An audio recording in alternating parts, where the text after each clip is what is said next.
Bonjour, nous sommes le 25 octobre 1971, jour de l'inauguration du plus célèbre parc d'attractions au monde, le Magic Kingdom du Disney World en Floride, et un très bel hommage va être rendu à un des plus grands magiciens du marketing, à savoir Walter Elias Disney.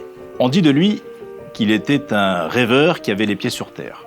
Dessins animés, parcs d'attractions, bandes dessinées, magazines, séries télé, il a inventé le retailtainment, le commerce par plaisir. Faire vivre aux consommateurs une expérience unique dont il gardera un souvenir extraordinaire. Déjà, il avait donc en tête une théorie du marketing. Il ne suffit pas de satisfaire le client, il faut l'enchanter. Certaines des entreprises qu'il a créées n'ont pas eu le succès espéré, mais une fonctionne, Disney Brothers Studio. Il en apprendra 3 grands principes fondamentaux.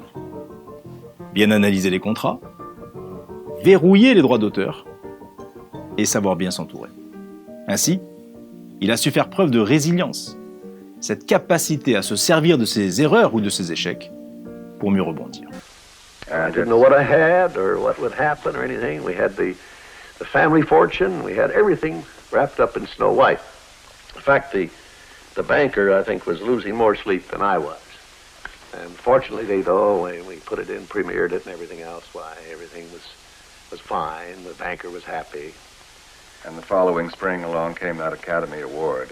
Oh, yeah, but it wasn't but about 2 years later that I was almost broke. En 1928, il donne vie à Mickey, qui devient le symbole de Disney, puis il mènera son entreprise selon le principe de l'océan bleu.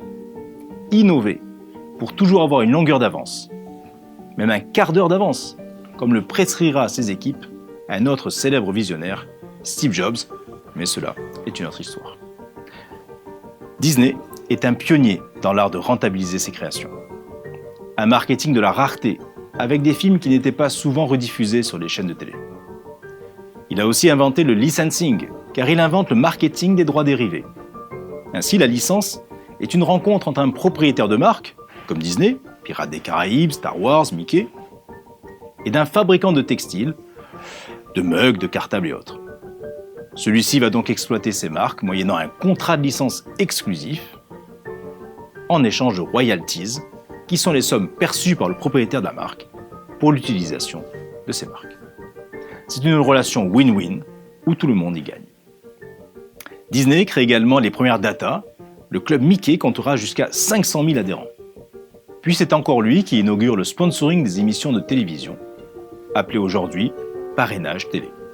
Ainsi, en 1950, c'est Coca-Cola qui, les premiers, paie plus de 150 000 $ pour être sponsor de ce show télévisé familial qui, tiens-toi bien, sera à l'antenne pendant 40 ans aux États-Unis. Le parrainage d'une émission de télé, météo par exemple, ou d'une vidéo sur les réseaux sociaux, a plusieurs objectifs. Accroître le top of mind, le taux de notoriété spontanée d'une marque dans l'esprit de quelqu'un, puis augmenter les volumes de vente et la clientèle, et enfin booster la marque employeur, ce concept management et marketing où en développant l'image d'une marque, sa culture, on va plus facilement donner envie aux talents d'intégrer l'entreprise. Je vais te raconter ce qui s'est passé le 25 octobre 1971. Quand fut inauguré le Disney World en Floride, Walt étant décédé en 1966, c'est son frère Roy qui inaugura le parc en présence du président des États-Unis, du gouverneur de Floride et de grandes personnalités. En faisant le tour du parc, le gouverneur lui dit « C'est magnifique, vraiment quel dommage que votre frère ne soit pas là pour le voir. » Ce à quoi Roy lui répondit « Je ne suis pas tout à fait d'accord avec vous, gouverneur. C'est parce que mon frère l'a vu avant tout le monde qu'on est là. » Il est beau de voir que son frère l'a valorisé ce jour-là avec cette anecdote qui illustre une des grandes qualités d'un manager. Voir avant les autres. Être visionnaire.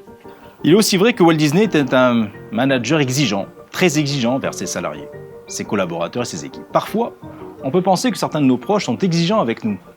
Mais finalement, n'est-ce pas pour notre bien ? Et n'est-ce pas une belle preuve d'amour, vouloir qu'on réussisse dans ce qu'on fait ? Et puis y a-t-il de grandes réussites sans grande exigence ? Je te laisse y réfléchir.